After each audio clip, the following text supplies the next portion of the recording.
Hello বন্ধুরা, তোমরা সবাই কেমন আছো? আমি অঙ্কিতা। আমাদের ভালোবাসার ছোঁয়া চ্যানেলটি নিত্য নতুন গল্প পড়তে ও শুনতে সাবস্ক্রাইব করে পাশে থাকা বেল আইকনটি বাজিয়ে দিও। ধন্যবাদ সবাইকে। আর হ্যাঁ, আমাদের গল্পগুলিতে লাইক, শেয়ার ও কমেন্ট করতে মোটেও ভুলো না। টাটা।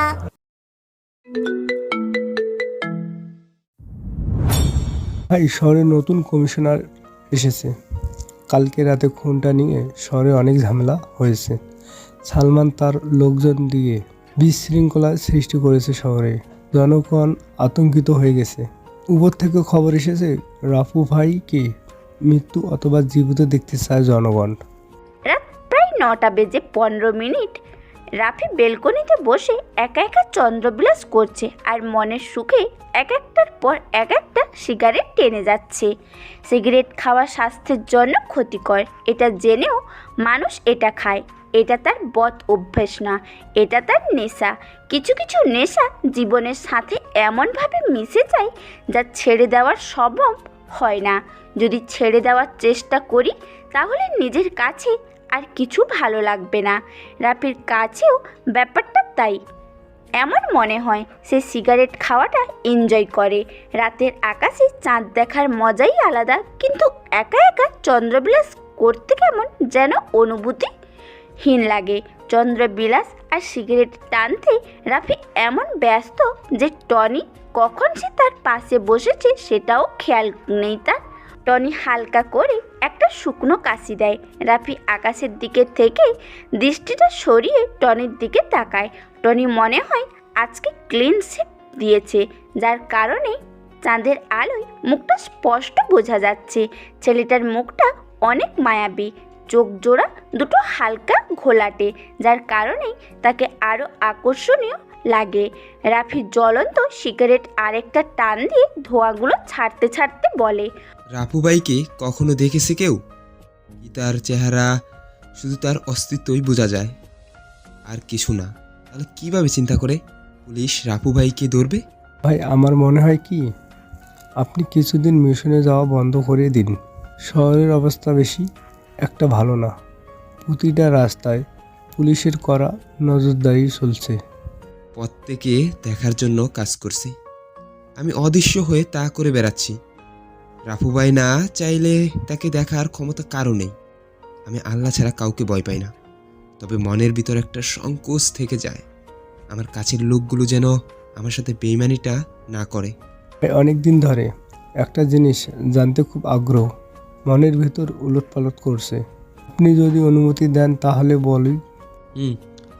বল, কি জিজ্ঞেস করবি আমাকে? তবে এমন কোনো প্রশ্ন জিজ্ঞেস করবি না যেটা আমার পক্ষে উত্তর দেওয়া সম্ভব না হয়ে যায়। ভাই, আপনার আপনজন কোথায়? কি আপনার অতীত? কে এই সালমান যাকে মারার জন্য আপনি এত মাইন্ড গেম খেলছেন? সেখানে আপনি একটা ফোন করলে সব ঝামেলা শেষ হয়ে যায়। সেখানে আপনি নিজেই সালমানকে খুঁজে বেড়াচ্ছেন। সব কিছু আজকে আমায় খুলে বলবেন। টনির এমন প্রশ্ন শুনে কিছুক্ষণের জন্য নিস্তব্ধ হয়ে যায় রাফি। টনির মুখে আজ পর্যন্ত কিন্তু কথা শোনেনি। রাফি কিন্তু আজ হঠাৎ নতুন করে এমন একটা প্রশ্ন করে ফেলবে ভাবতেই পারছে না রাফি। যেন কালো অতীতের কথা মনে পড়ে রাফির নিজেকে এই পৃথিবীতে অনেক একা মনে হয় আজকে। সেই ভয়ঙ্কর অতীত সম্পর্কে কাউকে প্রথমবারের মতো করে বলতে যাচ্ছি রাফি। কি হলো ভাই, বলেন না আমাকে সেই অতীতের কথা। আমি জানতে চাই ভাই, বলেন আমাকে। টনির কথায় রাফির ধ্যান ভাঙে। রাফি আজকে নিজের ভয়ঙ্কর অতীত সম্পর্কে কাউকে বলে কিছুটা কষ্ট দূর করতে চায়। রাফি আরেকটা সিগারেট জ্বালায়। নিস্তব্ধ এই পরিবেশে শোনা যাচ্ছে দুইজন মানুষের নিঃশ্বাস ফেলার নীরব শব্দ আর জোনাকি পোকায় মন কাড়ানো সেই পরিচিত ডাক। রাফি নিকোটিনের বিষাক্ত ধোঁয়াগুলো ছাড়তে ছাড়তে বলে, বলবো। আজ আমি প্রথম কাউকে বলবো আমার ভয়ঙ্কর অতীত সম্পর্কে। তবে আমার অতীতের কথা শুনে কিন্তু তুই কোনো কথা বলতে পারবি না। ভাই, আপনি শুরু করেন প্লিজ, আমি আর অপেক্ষা করতে পারছি না। রাফি একটা দীর্ঘ নিঃশ্বাস ফেলে বলতে শুরু করে, সময়টা আরও 10 বছর আগে, যখন আমার বয়স 15 বছর। বাবা মা, আমি, চাচা চাচি আর একটা ছোট্ট চাচাতো ভাই নিয়ে আমাদের পরিবার ছিল। সেই পরিবারের সবচেয়ে আদরের সন্তান ছিলাম আমি। আমার বাবা আর চাচার অনেক বড় বিজনেস ছিল, শহরে অনেক নামডাক ছিল, শত্রুর কোনো অভাব ছিল না। হেসে খেলে জীবন পার হচ্ছিল আমার। কিন্তু হঠাৎ আমার সেই হাসি খুশির জীবনে নেমে আসে অন্ধকারের প্রতিচ্ছবি। রাতে বাবা মাকে জীবিত দেখে ঘুমাতে গেছি, কিন্তু সকালে ঘুম থেকে উঠে মা বাবার রক্ত রঞ্জিত গলাকাটা দেহ দেখে বেশ অবাক হয়ে গিয়েছিলাম। বাকরুদ্ধ হয়ে যাই আমি, বলার মতো কিছু ছিল না আমার। অঝরে কান্না করেছি আমি। আমাকে সান্ত্বনা দেওয়ার মতো পৃথিবীতে আর কেউ ছিল না। দিন পার হয় মাস, আর আমার প্রতি সবার অবহেলা বাড়তে থাকে। চাচা চাচির মাথার বোঝা হয়ে গেলাম আমি। কেউ আগের মতো আদর করে না আমায়। খেয়েছি নাকি খালি পেটে আছি জানার চেষ্টাও করে না কেউ। জীবনটা মরুভূমির মরীচিকার মতো হয়ে গেছে। কিছুদিন এইভাবে চলতে থাকার পর আমি চাচিকে বলি,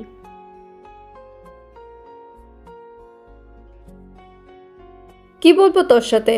এমনিতে আমাদের মাথার উপর বসে বসে ঘরের অন্ন নষ্ট করছিস, কোনো কিছু করিস না, সারাদিন ঘরে বসে থাকিস মা বাবার ছবি নিয়ে। এখন থেকে যদি প্রতিদিন খেতে হয় তাহলে ঘরের কাজের লোকের সাথে কাজ করে খাবি, নয়তো কাল থেকে তোর খাবার বন্ধ।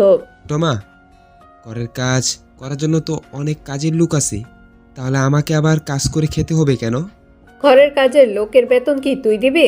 কালকে থেকে বাড়িতে কাজের লোক কমানো হবে, দুইজনের কাজ তুই একা করবি, এটাই আমার শেষ কথা। ছোট মায়ের কথা শুনে কি বলবো বুঝতে পারছি না।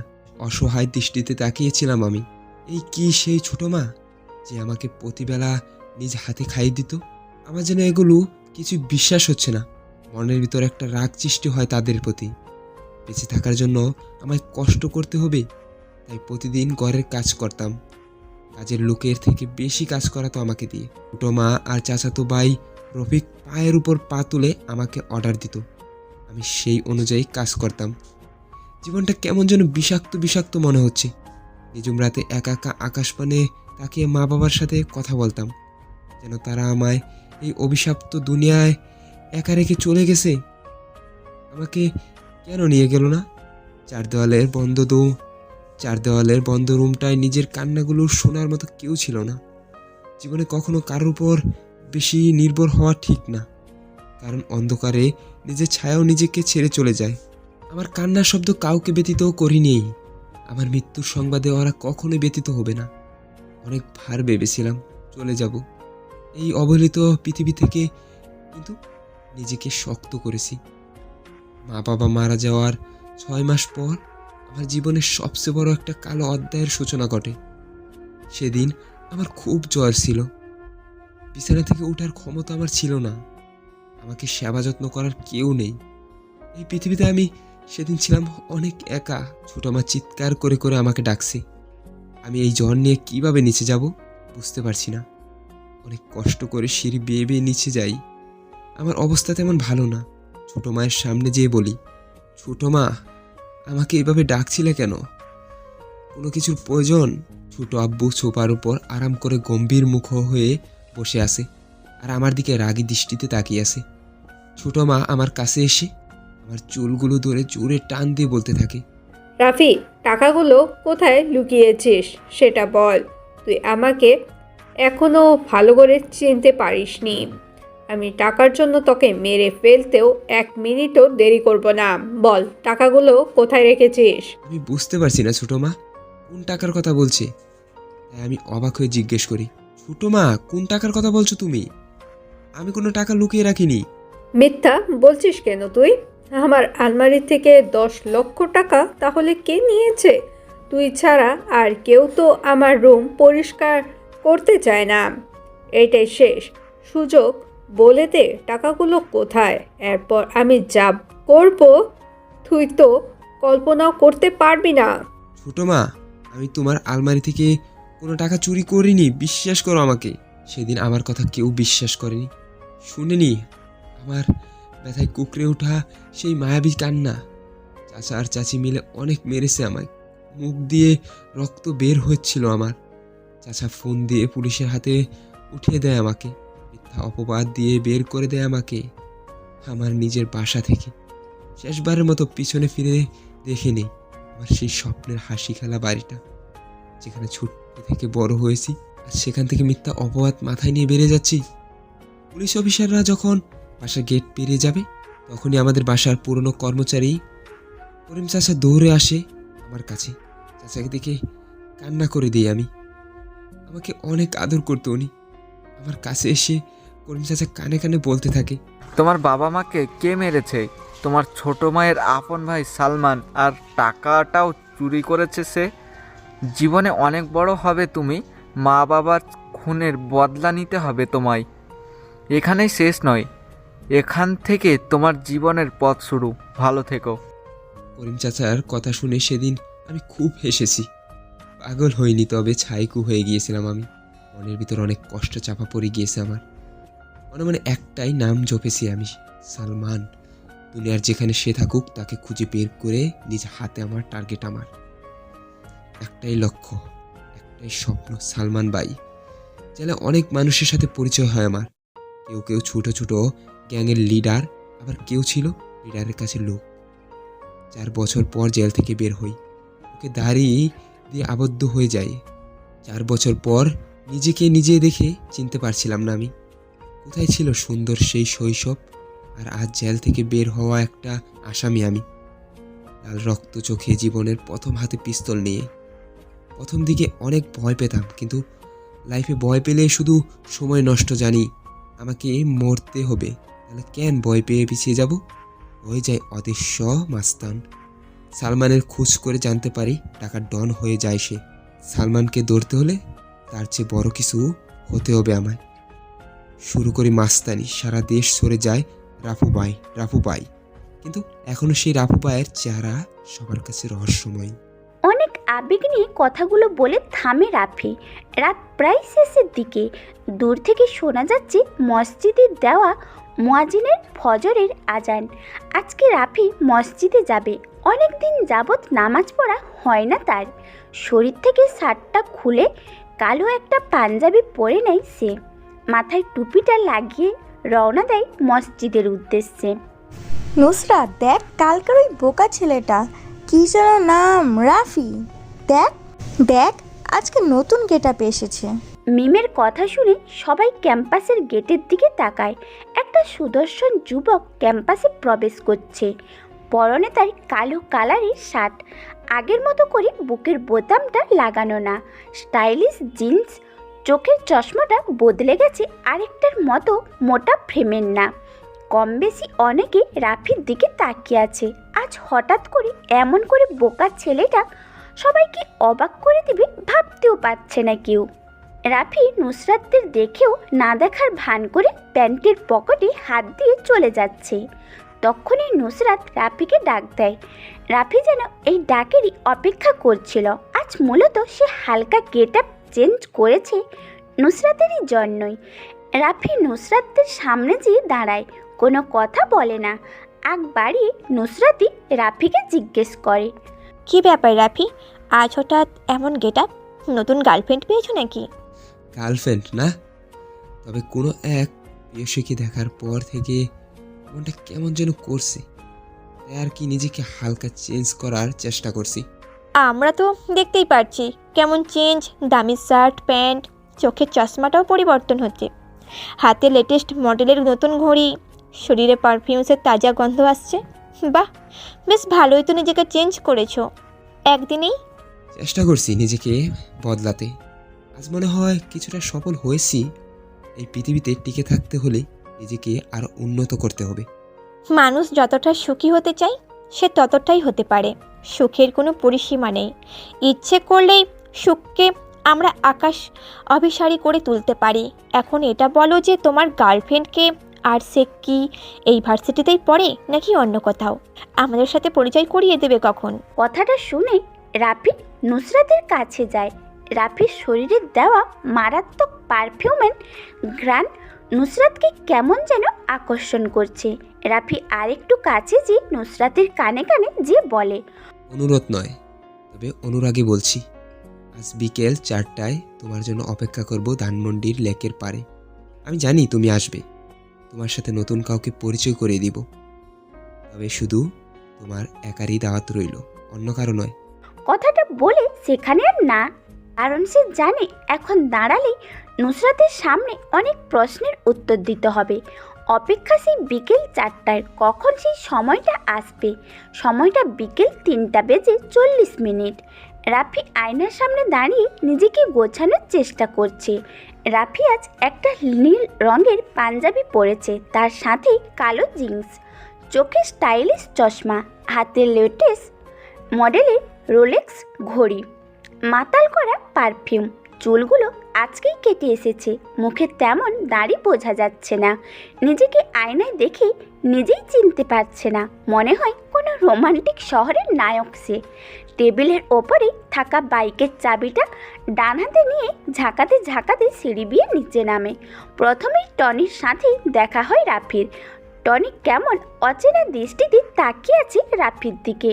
টনির চাহনিতে বোঝা যাচ্ছে সে মনে হচ্ছে কোনো ফিল্মের স্টারকে দেখছে।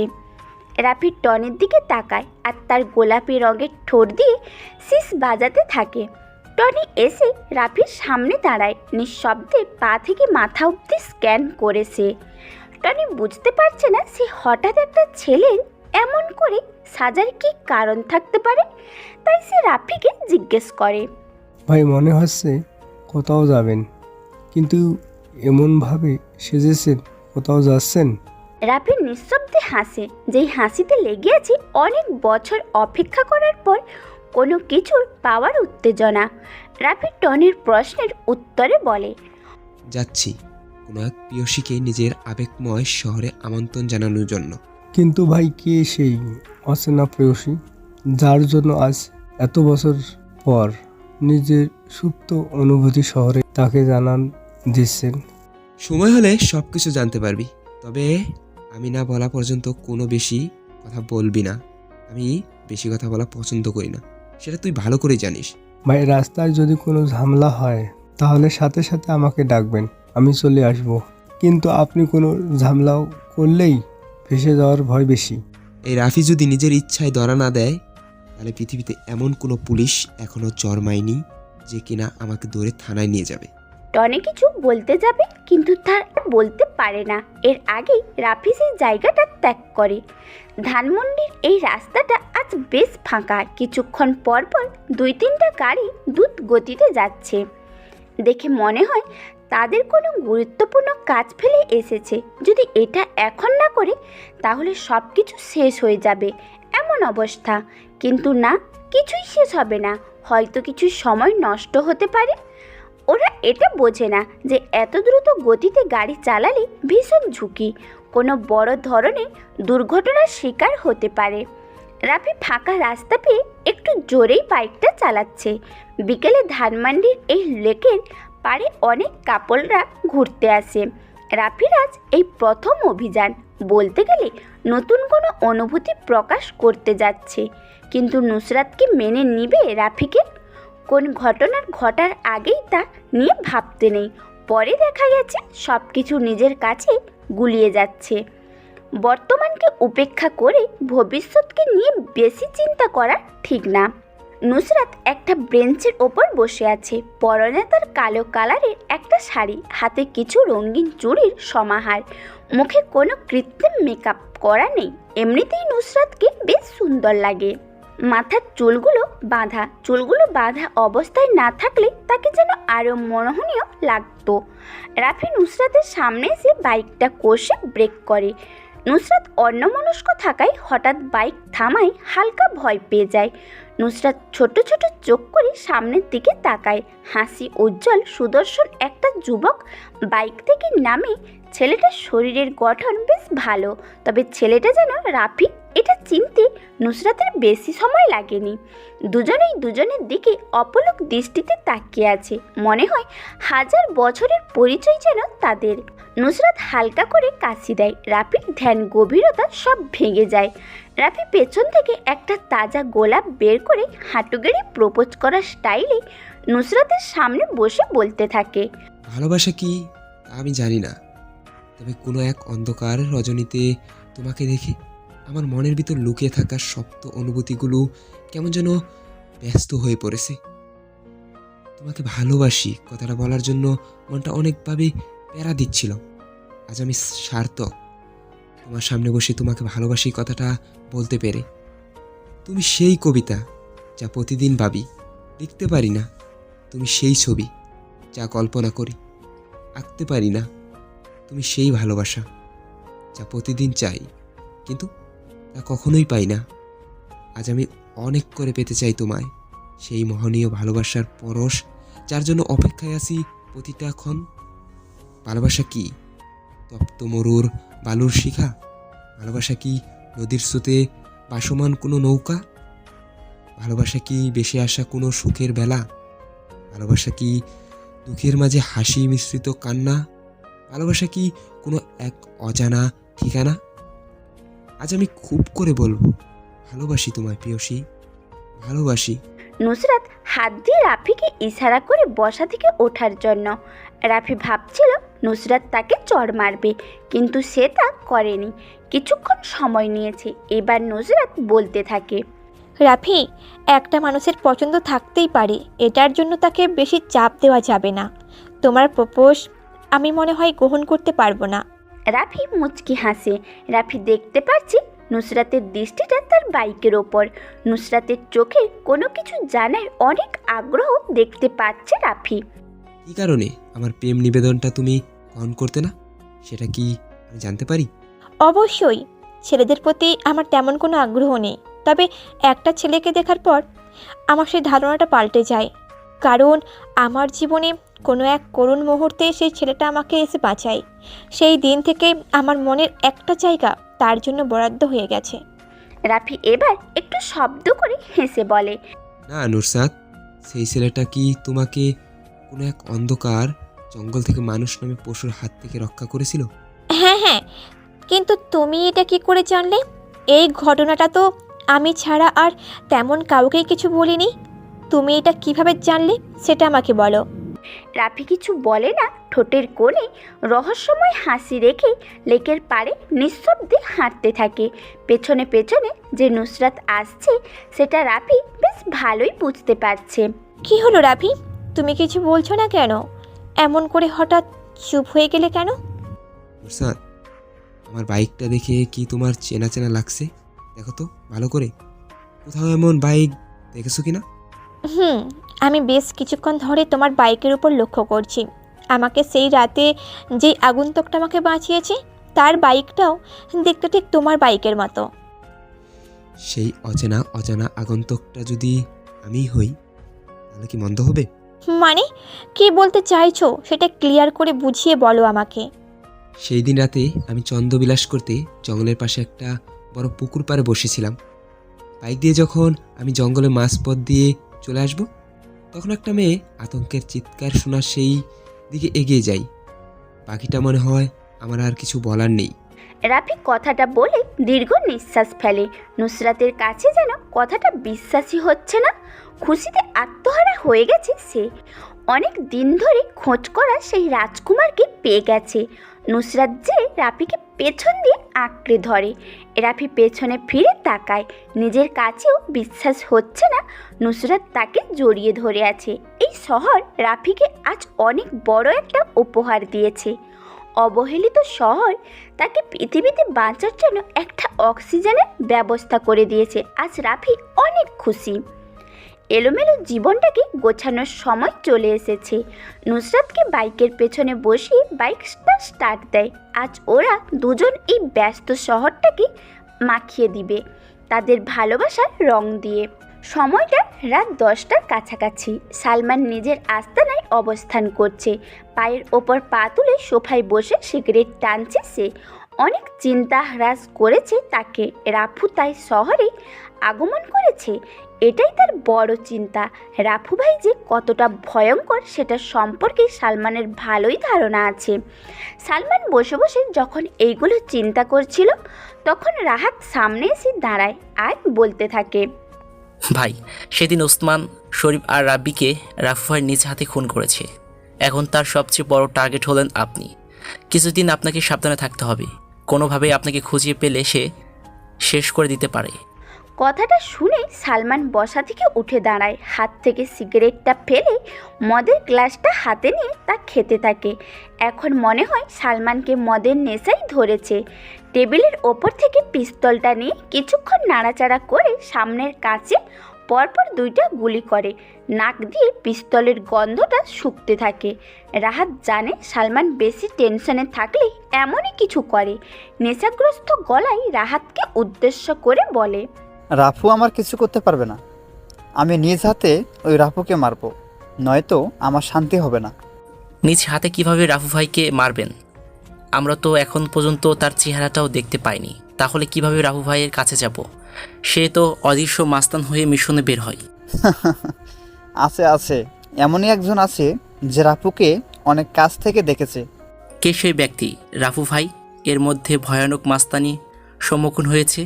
রাফুর অনেক কাছের লোক, তার অতি বিশ্বাসের একটা ছেলে আমাকে রাফুর সামনে নিয়ে যাবে। রাফু ভাইকে সামনে থেকে মারা যাবে না, পেছন থেকে মারতে হবে। কিন্তু ভাই, আমি একটা ব্যাপার বুঝতে পারছি না যে রাফু ভাইয়ের সাথে সেই কেন বেইমানি করবে। টাকা টাকা, পৃথিবীর সব বিশ্বাস, বন্ধুত্ব আরও যা আছে সব কিছু এই জিনিসটা দিয়ে কিনে নেওয়া যায়। আমি টাকা দিয়ে কিনে নিয়েছি তাকে। রাফুর সব খবর সে আমাকে দিবে।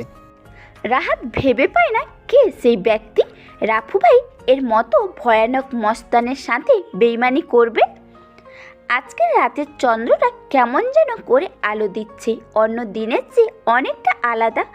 এমন চাঁদের আলো অনেক বছর পর পর দেখা যায়। বিজ্ঞানীদের মতে এই সময় চাঁদ পৃথিবীর অনেকটা কাছে চলে আসে। আগে কখনো এমন আলো দিতে দেখেনি রাফি। রাস্তার ছোট্ট ছোট্ট চা, পান, সিগারেট বিক্রি হয় দোকানগুলোর এখনও বন্ধ করেনি। হয়তো আজ বিক্রি বাটা অন্য দিনের চেয়ে বেশি হচ্ছে। আর হবে নাই বা কেন, আজ আকাশে এমন একটা চাঁদ উঠেছে। শহরে অনেক মানুষ রাস্তা দিয়ে হাঁটবে আর মনোমুগ্ধকর সেই চন্দ্রবিলাস করবে। রাফি রাস্তার পাশে ছোট্ট দোকানে যায়। 3টা ছেলে বসে বসে চা খাচ্ছে। বয়স তেমন হবে না, 24 থেকে 25। রাফি ভালো করে লক্ষ্য করে দেখে 2টা ছেলের বাম হাতে জ্বলন্ত cigarette. Rafi 2 packet Benson cigarette নেয়। 3টা ছেলেই অবাক হয়ে যায় রাফির কাণ্ড দেখে। যেখানে মানুষ টাকার জন্য 5 টাকার পাইলট সিগারেট খায়, সেখানে তো রাফি 600 টাকা দিয়ে 2 প্যাকেট বেনসন সিগারেট নিচ্ছে। রাফির নতুন প্যাকেট থেকে একটা সিগারেট বের করে দোকানের লাইটারটা দিয়ে সিগারেটের আগুন জ্বালায়। 2টা টান দিয়ে পেছনে ফিরে তাকায় রাফি। 3টা ছেলেই লোভনীয় দৃষ্টিতে চেয়ে আছে তার দিকে। মুচকি হেসে রাফি প্যাকেট থেকে আরও 3টা সিগারেট বের করে ছেলে 3টার হাতে দেয়। মোটামুটি ছেলেগুলোর মুখে তৃপ্তির হাসি দেখা মিলল। ওরা যেন এই সিগারেটের আশায় রাফির দিকে চেয়েছিল। রাফি দোকান ত্যাগ করে মানুষের সাথে বেশি মিশে গেলে সম্মান কমে যায়। নিজের কোনো মূল্য থাকে না অন্যের কাছে, যার কারণে সেই মানুষগুলো যখন তখন যে কোনো কথা লিমিট ক্রস করে বলে ফেলতে পারে। রাফি যা ভেবেছিল তাই হলো, আজকে রাস্তায় অনেক লোক হাঁটতে বের হয়েছে। কারো হাতে আছে জ্বলন্ত সিগারেট, আবার কারোর হাতে দামি মোবাইল। রাফি চিন্তা করছে এই অপরূপ সৌন্দর্যের রাতে যদি নুসরাত পাশে থাকতো তাহলে কতই না ভালো হতো। কিন্তু আজ মনে হয় না সেই আশাটা পূরণ হবে। আরাফ, দেখ, তোর পাখিকে নিয়ে কেউ উড়াল দিয়েছে মনে হয়। পাখি আবার বন্ধ খাঁচা থেকে মুক্ত আকাশে উড়াল দিয়েছে। তুই চাইলেও আর ধরে আনতে পারবি না। আরাফ বাইকের ওপর আরাম করে বসে বসে সিগারেট ফুঁকছিল। তখনই রিফাত হাসির ছলে জোরে কথাটা বলে। আরাফ রিফাতের দিকে তাকায়, দেখে রিফাত ভার্সিটির গেটের দিকে তাকিয়ে কথাটা বলেছে। হাত দিয়ে রিফাতকে সরিয়ে গেটের দিকে তাকাইছে। কালো কালারে নিউ মডেলের নতুন বাইক। আর 15 ভিতরি নিয়ে রাফি প্রবেশ করছে। পেছন থেকে রাফিকে জড়িয়ে ধরে আছে নুসরাত। এটা দেখে অনেক রেগে যায় আরাফ, যার বহিঃপ্রকাশ করছে নিজের হাতে থাকা জ্বলন্ত সিগারেটে। জোরে চেপে ধরে আছে। রিফাত, শাওন, মাসুদ, তোরা সবাই যে হকি স্টিক স্ট্যাম্প যা আছে সব নিয়ে আয়।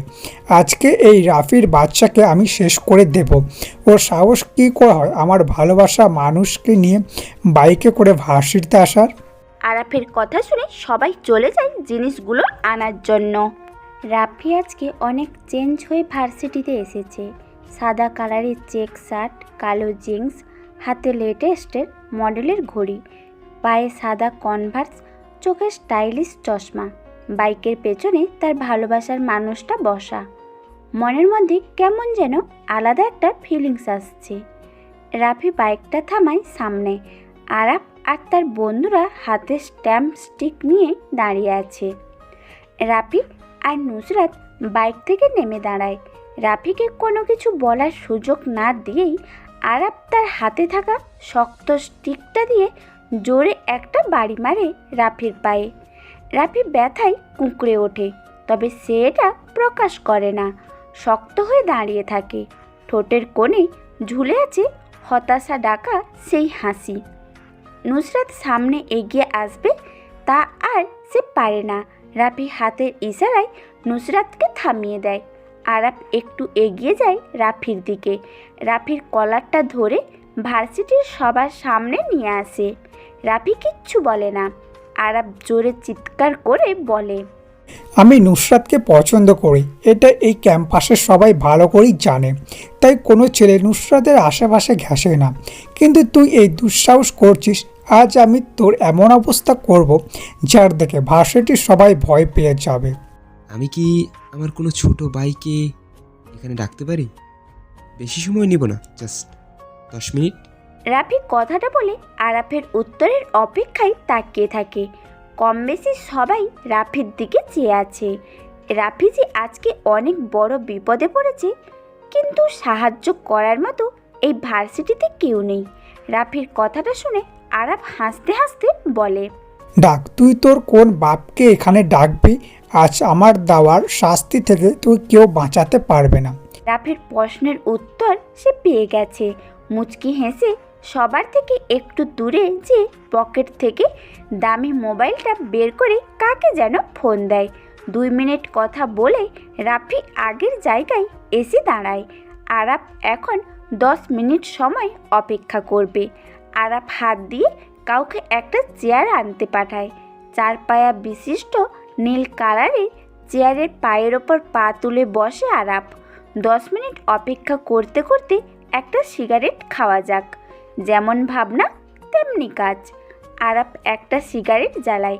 সবাই জানে আরাফের ক্ষমতা কতটা উপরে।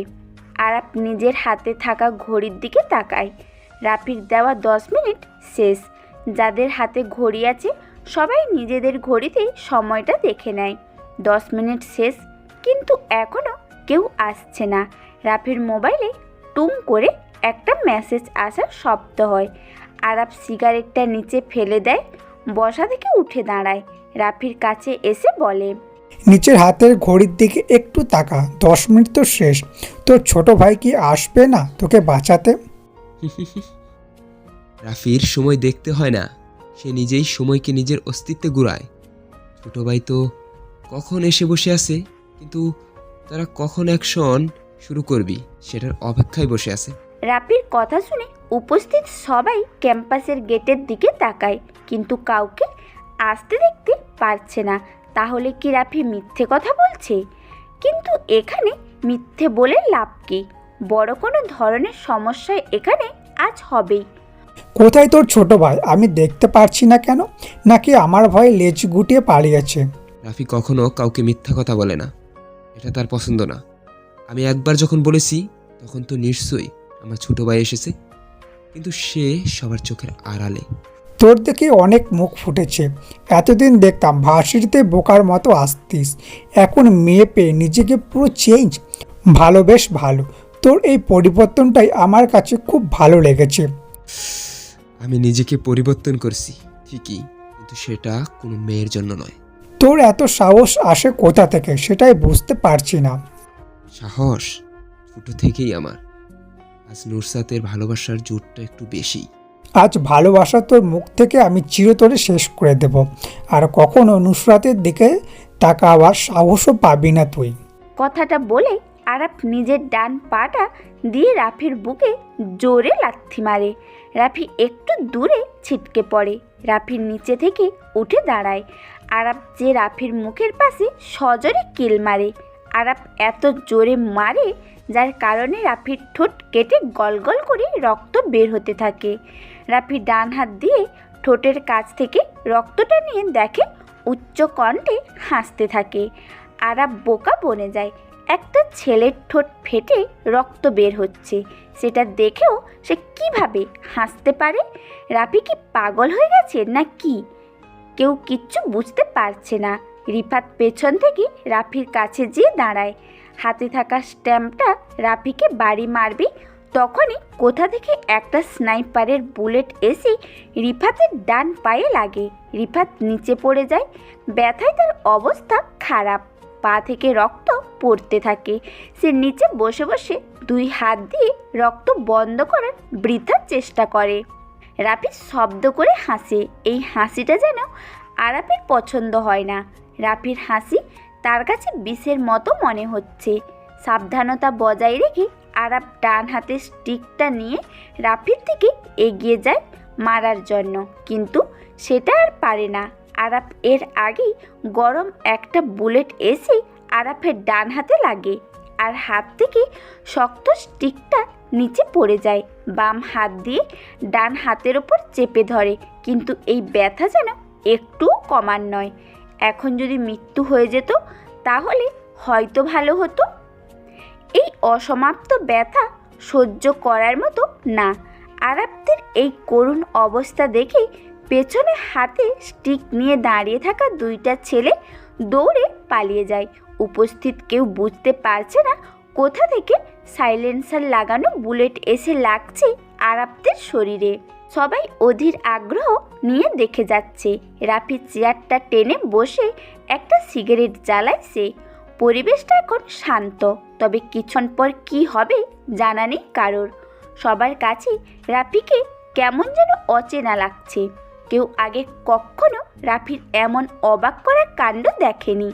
রাফি সিগারেটের বিষাক্ত ধোঁয়াগুলো উপরের দিকে ছাড়তে ছাড়তে বলে, আরাপ, কেমন লাগলো আমার শেষ খেলাটা? এতক্ষণ ধরে আমি তোকে কিছু বলিনি, এর মানে এই না যে আমি বোকা। আমি কিছু করতে পারবো না, আমি কিছু বলতে পারবো না। আমি শত্রুকে মারতে একটু টাইম নেই। দেখতে চাই শত্রু আমার প্রতি কতটা কঠোর হতে পারে। কুত্তার বাচ্চা, তোকে আমি দেখে নেব। তুই আমাকে চিনিস না, আমি কে, কি আমার ক্ষমতা, এই সম্পর্কে তোর কোনো ধারণা নেই। আমি নিজেই নিজের ক্ষমতা সম্পর্কে ধারণা নেই, আবার তোর ক্ষমতা সম্পর্কে কি জানবো আমি? রাস্তার পাতি কুকুরগুলো একটু বেশি চিল্লায়, আর সিংহের একটাই গর্জন যথেষ্ট শহরটা কাঁপানোর জন্য। পিছন থেকে গুলি করে কে? নিশ্চয়ই তোর ছোট ভাই। সাহস থাকলে বল সামনে আসতে, দেখি কার কত দম। মশা মেরে হাত কালো করার কোনো ইচ্ছে আমার নেই। সিংহ সিংহের সাথে লড়াই করবে, কোনো পাতি কুকুরের সাথে না। কথাটা বলে বাসা থেকে উঠে দাঁড়ায় রাফি। বাম পা দিয়ে চেয়ারটাকে ফেলে দেয় সে। সামনে যে নুসরাতের হাতটা ধরে সে। পেছন থেকে চিৎকার দিয়ে আরাপ বলে, রাফি, তোর সাথে আমার আবার দেখা হবে। এখন সময়টা তোর ছিল, কিন্তু তখন আমি সময়টা কি নিজে করে নেব।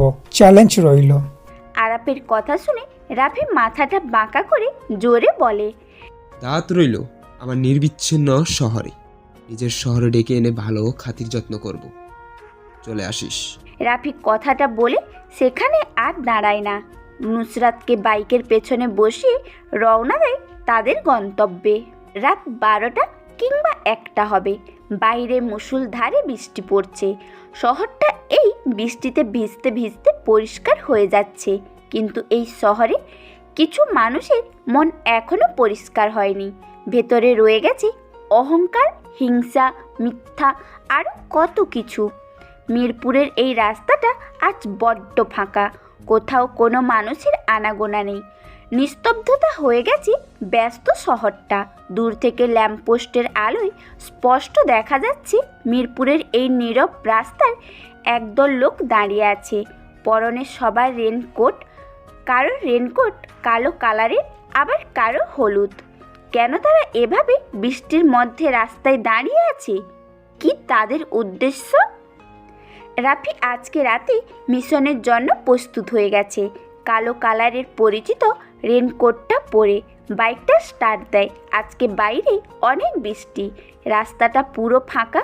নিজের মা বাবা মায়ের মৃত্যুর প্রতিশোধ নিতেই সালমানের মৃত্যু ঘোষণা করতে যাচ্ছে রাফি।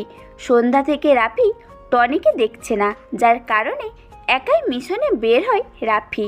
মিরপুরের স্টেডিয়ামের পাশের রাস্তায় এসে বাইকটা থামায় রাফি। সামনে অনেকগুলো লোক রেনকোট পরে দাঁড়িয়ে আছে। তাদের মধ্যে থেকে চেয়ারে বসে থাকা লোকটাই যে সালমান সেটা বুঝতে রাফির কোনো অসুবিধে হলো না। রাফি সামনের দিকে এগিয়ে যায়। সালমানের সামনে একটা চেয়ার খালি পড়ে আছে। রাফি যে সেটাতে পায়ের ওপর পা তুলে বসে। সালমান এতক্ষণ রাফির জন্যই অপেক্ষা করছিল। বৃষ্টির আমেজটা কমে আসছে, কিন্তু জোরে বেগ হওয়াটা থামার নামই নিচ্ছে না। গাছ থেকে পানি পড়ার টুইটুম্বুর আওয়াজটা এখন পরিবেশটাকে আরও রহস্যময় করে তুলেছে।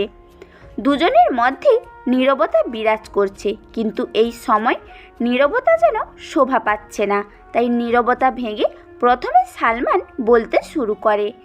আমার সামনে এখন বসে আছে বাংলাদেশের সবচেয়ে বড় মাফিয়া লিডার রাফু ভাই। একটা শহর কাঁপাতে তার নিজের নামটাই যথেষ্ট। সে কেন আমাকে মারার জন্য এত গেম কেন, সেটাই বুঝতে পারছি না। কী কারণে আমি তার শত্রু হয়ে গেছি? আমি কাউকে মারার আগে বলি না কী কারণে তাকে মেরেছি। রাফু ভাই কোথায়? আপনার সৈন্যদল? আমার পিছনে তাকিয়ে দেখেন, কত সৈন্য দাঁড়িয়ে আছে আমাকে রক্ষা করার জন্য। আপনি একা তো আমাকে মেরে এখান থেকে চলে যেতে পারবেন না। তোকে পাহারা দেওয়ার জন্য এত পালা কুত্তার প্রয়োজন হয়, কিন্তু আমার কাউকে প্রয়োজন হয় না। আমি একাই 100। আজ আর সেই পুরনো ডায়লগে কাজ হবে না। এই শহরে একটাই বাঘ থাকে, তার নাম সালাম খান। আমার কথায় শহরটা চলে। তুই কি করবি আমার? ছোট্ট একটা শহর তোর কথাই চলে, কিন্তু আমার কথায় পুরো দেশের মাফিয়া পোলাপান চলে। তোকে বাঁচাতে কেউ আসবে না, সেটাই আমার বড় দুঃখ। কিন্তু আমার কিছু করার নেই। আজ আমি নিজ হাতে তোকে মারবো। সময় কার কখন বদলে যায় সেটা বলা যায় না, কিন্তু আমি বলতে পারি আজ এখানেই তুই বেঁচে থাকবি না। আমি বসে বসে দেখব তুই একা কি করতে পারিস। কথাটা শুনে রাফির বসা থেকে উঠে দাঁড়ায়। পেছন থেকে পিস্তলটা বের করে পরপর 4টা গুলি করে। চোখের পলকের আগে সালমানের পেছনে দাঁড়ানো লোকগুলোর কারোর মাথায়, কারো পায়ে, কারোর বুকে গুলি লাগে। কেউ রাফিকে গুলি করার সময় পায় না। রাফি পিস্তলটা রিলোড করে আবার এসে সালমানের সামনে চেয়ারে বসে পড়ে। সালমান জানে রাফি অনেক ভয়ানক মাস্তান, কিন্তু আজ প্রথম তার নিজের চোখের সামনে দেখল। রাফি রক্তের নেশায় মেতে উঠেছে। শত্রুর তাজা রক্তের গন্ধ যেন তার কাছে অতি প্রতি। সালমান রাফিকে উদ্দেশ্য করে বলে, 4 জন লোক মেরে নিজেকে রাফিয়ান দাবি করা বোকামো, আর স্বর্গে বাস করা একই কথা। পিছনে ফিরে তাকিয়ে দেখ, আর মাত্র 2 লোক আছে, কেউ বেঁচে নেই। রাফির কথা শুনে সালমান পেছনে ফিরে তাকায়। দেখে 2 জন ছেলে বাদে কেউ বেঁচে নেই, সবাই নিচে পড়ে আছে। তাদের নিথর দেহ দেখে সালমান ভয় পেয়ে যায়, কিন্তু রাফির সামনে তা প্রকাশ করছে না। সালমান মুচকি হেসে নিজেকে স্বাভাবিক করে নেয়। রাফি একটু অবাক হয় সালমানের এমন মুচকি হাসি দেখে। কি হলো, তুই এমন করে হাসছিস কেন? হাসবো নাই বা কেন? আমার হাসির কারণ আছে, তাই আমি হাসতেছি। সালাম কখনো কারণ ছাড়া হাসে না। সালমানের রহস্যময় কথাটা রাফির সহ্য হয় না। পিস্তলটা পেছনের দিকে তাক করে পরপর 2টা গুলি করে পেছনের 2টা ছেলেও পিচঢালা ভেজা রাস্তার ওপর পড়ে যায়। সালমান আরও জোরে হাসতে থাকে।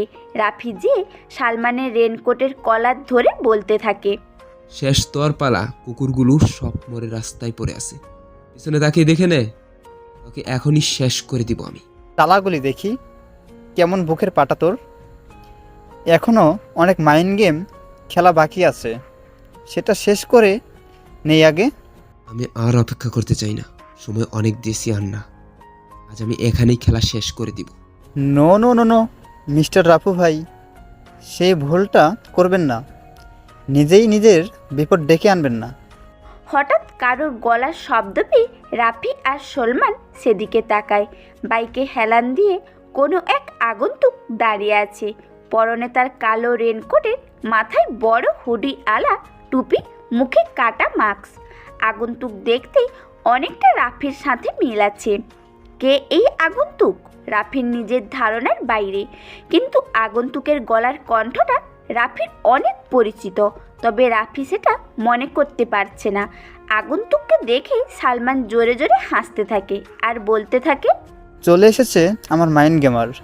রাফু, তুই চাইলেও আমাকে আজ মারতে পারবি না, কারণ তোর একটা বড় জিনিস আমার কাছে আছে। কি সেই জিনিস যেটা তোর কাছে আছে? আরে এত উত্তেজিত হচ্ছিস কেন? জানবি কি তোর জিনিস আর দেখতেও পারবি। অনেক সময় হয়ে গেছে সিগারেট খাওয়া হয় না।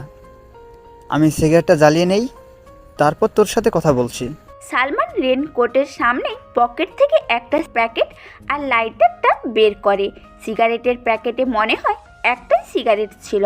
সালমান সিগারেটটা ঠোঁটে চাপে খালি প্যাকেটটা নিচে ফেলে দেয়। রাফি ভেবে পায় না কি এমন জিনিস যেটা সালমানের কাছে আছে। নুসরাত? না, নুসরাত কেন হবে? সালমান নুসরাতের খবর কিভাবে পাবে? কেউ তো জানে না নুসরাতের কথা। তাহলে কি জিনিস? রাফি আর ভাবতে পারছে না, তাই উচ্চস্বরে বলে, সালমান, আমার জিনিসটা কি সেটা দেখা আমি আর অপেক্ষা করতে পারছি না। জিনিসের জন্য রাফু ভাই অনেক পাগল দেখছি। এই বের করে আন রাফু ভাইয়ের অমূল্য সম্পদ। আগন্তুকটা সালমানের গাড়ির দরজাটা খোলে ভেতর থেকে একটা মেয়েকে বের করে আনে। মেয়েটার হাত দুটো পেছন দিয়ে বাঁধা, মুখে টেপ লাগানো। আগন্তুক মেয়েটার মুখ থেকে টেপটা সরিয়ে নেয়। রাফি দূর থেকে দেখতে পায় মেয়েটা আর কেউ না, নুসরাত। কিন্তু সালমান নুসরাতের সম্পর্কে কিভাবে জানলো? রাফি নুসরাতকে এমন অবস্থায় দেখে রেগে যায়। সালমান, তুই নুসরাতকে ধরে এনে অনেক বড় ভুল করে ফেললি। সঠিক সময়ে এমন ভুল কাজ করাই আমার স্টাইল। যতক্ষণ পর্যন্ত নুসরাত আমার কাছে থাকবে ততক্ষণ তুই আমার কিছুই করতে পারবি না। রাফি নিজের মাইন্ডটাকে শান্ত করে ঠান্ডা মাথায় বলে, সামনের আগন্তুকটাকে আমি সেটা জানতে চাই। আগন্তুককে দেখলে তুই অনেক কষ্ট পাবি। আমি চাই না তুই মরার আগে এমন কষ্ট পাস। কে মরবে কে বেঁচে থাকবে সেটা সময় বেশ ভালো জানে। আগন্তুককে বল মুখ থেকে মাস্কটা খুলে ফেলতে। সালমান হাত দিয়ে কিছু একটা ইশারা করে। সামনে থাকা আগন্তুক মুখ থেকে মাস্কটা সরিয়ে নিচে ফেলে দেয়। ল্যাম্পপোস্টের আলোয় মুখটা কিছুটা বোঝা যাচ্ছে যে আগন্তুকটা টনি।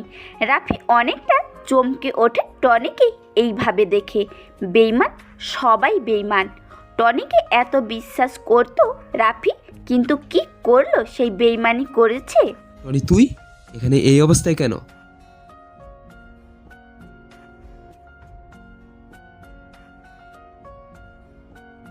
তোর টাকার প্রয়োজন, আমি দিতাম তোকে টাকা, এর থেকেও বেশি, কিন্তু তুই সেটা না করে আমার সাথে বেইমানি করলি। কিছু করার নেই রাফু, টাকার জন্য সবাই সব কিছু করতে প্রস্তুত আছে। রাফি আর সহ্য করতে পারে না। খেলাটা এখানেই শেষ করা দরকার। রাফির কোমরের কভার পয়েন্ট থেকে ছোট্ট একটা পিস্তল বের করে। চোখের পলকের আগে দুইটা গুলি করে একটা যে টনির কপাল ভেদ করে বাইরে চলে যায়। টনি নিস্তেজ হয়ে নিচে পড়ে যায়। আরেকটা বুলেট যে সালমানের বাহুতে লাগে। ব্যথায় কুকড়ে ওঠে সালমান। নুসরাত ভয়ে কাঁপছে। রাফি সালমানের দিকে এগিয়ে যায়। পিস্তলটা রিলোড দিয়ে নেয় রাফি। সালমান ভয় পেয়ে যায় রাফিকে দেখে। সে ভয়ে পেছাতে থাকে। রাফি সালমানকে থামানোর জন্য আরেকটা গুলি করে তার পায়ে। সালমান ভয়কাতর চেহারা নিয়ে কাঁপা কাঁপা গলায় বলে, রাফু ভাই, আমাকে ছেড়ে দেন। আমি আপনার কি এমন ক্ষতি করেছি যার কারণে আমাকে এভাবে শাস্তি দিচ্ছেন? মনে করে দেখ, আজ থেকে প্রায় 10 বছর আগে ঢাকার সবচেয়ে ধনী বিজনেসম্যান আশরাফ চৌধুরী আর তার স্ত্রীকে কোনো এক আধার রাতে খুন করে চলে গিয়েছিলি তুই। মনে আছে সেই কথা? না ভাই, আমি তো তেমন কোনো খুন করিনি। মিথ্যে কথা আমার একটু সহ্য হয় না, তুই সত্যি কথা বল, বেঁচে যাবি। হ্যাঁ হ্যাঁ ভাই, আমি নিজেই খুন করেছি। কিন্তু সেই 10 বছর আগের ঘটনার সাথে আপনার কি সম্পর্ক? সম্পর্কটা খুব গভীর। সেই আশরাফ চৌধুরীর ছেলে আমি। দেখ, ভালো করে দেখ, আমাকে চিনতে পারছিস কি না। রাফির মুখ থেকে মাস্কটা খুলে ফেলে দেয়। সালমান এবার মুখ ফুটে বলে ওঠে, রাফি, তুমি? কিন্তু এটা কি করে সম্ভব? রাফি আর কোনো প্রশ্নের জবাব দিতে চায় না। পিস্তলটা সালমানের দিকে তাক করে ট্রিগারে জোরে একটা চাপ দেয়। গরম বুলেটটা যেয়ে সালমানের মাথায় লাগে। মাথা থেকে তাজা রক্ত বের হয়ে পিচঢালা ভেজা কালো রাস্তায় পড়ছে। নুসরাত দৌড়ে এসে রাফিকে জড়িয়ে ধরে। রাফি বুঝতে পারছে নুসরাত অনেক ভয় পেয়ে আছে, তাকে শান্ত করতে হবে। তাই রাফি বলে, নুসরাত, এই নুসরাত, তাকাও আমার দিকে। একজন রাফিয়ানের হবু বউ হয়ে এভাবে ভয় পেলে চলবে? নুসরাত মাথাটা উঁচু করে রাফির দিকে তাকিয়ে বলে, রাফি, তুমি এই মস্তানি ছেড়ে দাও। তোমাকে নিয়ে আমার অনেক ভয় হয়। যদি তোমাকে হারিয়ে ফেলি তাহলে কি হবে আমার? ছেড়ে দিব সব মাস্তানি, কথা দিলাম। আমাকে নিয়ে ভয় পাওয়ার কিছু নেই। আমি সারা জীবন তোমারই থাকব। কিছুদিন পর তোমাকে সারা জীবনের জন্য পেতে তোমার বাসায় যাব। সারা জীবনের জন্য পেতে মানে? বুঝতে পারছি না আমি। তোমার আর কিছু বোঝা লাগবে না। আমার আর তোমার বিয়ে নিয়ে কথা বলতে যাব তোমার বাসায়। রাফির মুখ থেকে এমন কথা শুনে নুসরাত লজ্জায় লজ্জিত হয়ে যায়। রাফি নিজের রেনকোটটা খুলে ফেলে দেয় রাস্তার মাঝে। রেনকোটের নিচে থাকা শার্টের কলারে নুসরাত 2 হাত দিয়ে জাপটে ধরে। রাফিও নিজের প্রেয়সীকে আগলে নেয় নিজের বাহুডোরে। তাদের এই ভালোবাসার সাক্ষী হয়ে রইল এই মুষলধারের বৃষ্টি। শুভ সমাপ্তি।